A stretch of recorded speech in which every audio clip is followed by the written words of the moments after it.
Assalamualaikum warahmatullahi wabarakatuh. Alhamdulillah. Alhamdulillahilladzi ja'ala syahrul ramadhana syahrul ibadah, syahrul ladzi unzila fihi al-Qur'an lil hidayah. Asyhadu an la ilaha illallah wa asyhadu anna sayyidina Muhammadan abduhu wa rasuluhu la nabiyya ba'dah. Allahumma salli wa sallim ala sayyidina Muhammad ibni Abdillah. Rabbi shrah li sadri wa yassir li amri wahlul 'uqdatam min lisani yafqahu qawli, amma ba'd. Para pemirsa yang dirahmati Allah Subhanahu wa taala, mari senantiasa bersyukur kepada Allah. Karena alhamdulillah sampai hari ini kita masih diberikan kesempatan, masih diberikan kesehatan, masih diberikan umur panjang oleh Allah Subhanahu wa taala, sehingga tetap bisa menjalankan aktivitas yaitu puasa Ramadan dan amaliyah-amaliyah yang lain yang bisa terus meningkatkan pahala kita. Para pemirsa yang dirahmati Allah Subhanahu wa taala, pada kesempatan kali ini kami akan membahas tentang iktikaf di bulan suci Ramadan. Mungkin pemirsa bertanya-tanya, apa sih iktikaf itu? Terus kemudian bagaimana hukum iktikaf itu? Dan kemudian apa syarat-syaratnya? Dalam waktu yang singkat ini, di kultum 7 menit ini akan saya bahas. Yang pertama adalah definisi iktikaf. Secara bahasa, iktikaf itu adalah berdiam diri. Nah, berdiam dirinya mulai kapan ya? Untuk waktu iktikaf sendiri ini tidak terbatas siang, malam, bahkan waktu-waktu yang haram untuk sholat ini masih bisa kita menjalankan iktikaf. Namun kemudian yang perlu kita garis bawahi, iktikaf ini mempunyai spesifikasi tempat. Ya, ini kita iktikaf itu boleh di masjid dilakukan, di rumah atau mungkin di lapangan. Tetapi iktikaf ini mempunyai spesifikasi tempat, yaitu di masjid. Untuk lamanya iktikaf itu tergantung pada masing-masing orang yang ingin iktikaf. Kemudian ada rukun-rukun atau hal-hal yang harus dipenuhi ketika kita iktikaf. Yang pertama tentu kita niatkan untuk iktikaf. Nah, niat yang paling umum di kitab ini jelaskan bahwa nawaitul iktikaf fi hadzal masjid lillahi ta'ala. Jadi niat itu menjadi penentu. Karena kalau Imam Syafi'i memaknai niat itu ya, innama a'malu bin niat itu angin pesine saya amal. Innama amalu angin pesine saya amal. Jadi sehingga sah dan tidaknya amal itu tergantung pada niat kita. Sehingga kalau kita puasa juga wajib niat, dan iktikaf kita harus niat juga. Kemudian ya,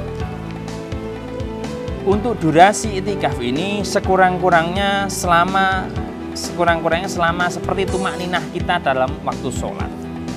Ya, sehingga iktikaf itu tidak hanya jalan-jalan di masjid aja, tapi harus berdiam diri di masjid. Kemudian sekurang-kurangnya atau setidaknya itu seperti ketika tumakninah waktu sholat. Kemudian ya, selanjutnya syaratnya ya, apa saja syarat yang harus dipenuhi? Satu, yaitu orang yang sah iktikafnya adalah orang Islam tentunya ya. Karena bagi orang non-muslim tentu hal ini tidak berlaku. Kemudian ya, syarat yang selanjutnya adalah berakal sehat. Orang yang beriktikaf itu harus berakal sehat. Karena lagi-lagi orang gila atau orang majnun itu tidak bisa kena hukum syariat atau dia bebas dari syariat. Kalau bahasa sekarang orang gila mah bebas katanya gitu. Terus kemudian ya, selain juga dia harus Islam, berakal sehat, kemudian yang selanjutnya dia bersih dari hadas besar. Ya, orang junub itu tidak boleh iktikaf, jadi harus mandi dulu. Orang yang sedang haid ya, itu tidak boleh beriktikaf di dalam masjid. Itu yang perlu digarisbawahi. Nah, kemudian selanjutnya adalah ya, bagaimana supaya iktikaf kita baik atau iktikaf kita berkualitas. Tentu tidak hanya berdiam diri, tapi kita harus mengisi iktikaf kita dengan hal-hal yang bermanfaat, seperti memperbanyak zikir ya, seperti sholat sunnah ya. Karena kenapa? Karena biasanya Kanjeng Nabi pada waktu ini di 10 akhir bulan suci Ramadan ini Kanjeng Nabi itu mengencangkan sabuk. Bukan mau terbang ya, mengencangkan sabuknya atau mengencangkan ikat pinggangnya. Untuk apa? Untuk kemudian bagaimana istiqomah beribadah. Ya. Jadi tidak hanya untuk menuruti hal-hal yang bersifat manusiawi atau hal-hal bersifat yang duniawi, tetapi bagaimana di 10 hari bulan suci Ramadan ini kita isi untuk hal-hal yang baik. Bahkan kalau bisa kita beriktikaf di 10 akhir ini, kita bisa mendapatkan malam yang begitu luar biasanya. Karena kebaikannya lebih dari 1000 bulan, atau kalau kita hitung mungkin sekitar 83.